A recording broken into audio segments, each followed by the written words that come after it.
જલ્દીથી કન્સીવ કરવા માટે શું કરવું જોઈએ? આ પ્રશ્ન દરેક સ્ત્રીને થતો હોય છે. તો સૌપ્રથમ તમારે એમાં શાંતિ રાખવાની જરૂર છે. થોડી ધીરજ રાખો, તમારું મગજ શાંત રાખો. વધારે ચિંતા લઈએ તો ગર્ભધારણમાં મોડું થઈ શકે છે.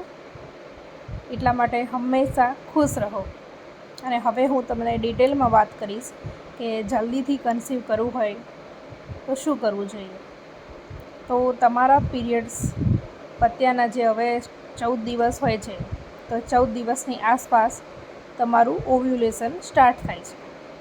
તો પ્રથમના 3 દિવસ અને પછીના 3 દિવસ એટલે ટોટલ ઓવ્યુલેશન પીરિયડ 7 દિવસનો હોય છે. તો તમારે એમાં નિયમિત રીતે ભેગા થવાનું હોય છે.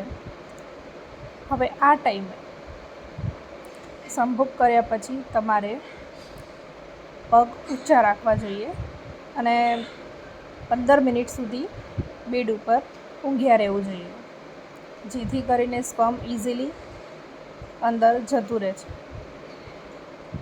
અને અમુક લોકો જલ્દીથી પેશાબ કરવા જતા રહે છે, એવું ના કરવું જોઈએ. થોડું અડધો કલાક ટાઈમ આપો, પછી જાઓ.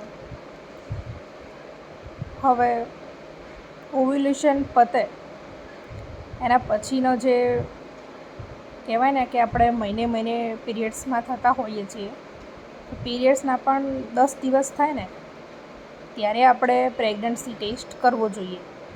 10થી 15 દિવસ પછી એનું બેસ્ટ રિઝલ્ટ મળે છે, કારણ કે સ્ટાર્ટિંગમાં એટલું પરફેક્ટ મળતું નથી.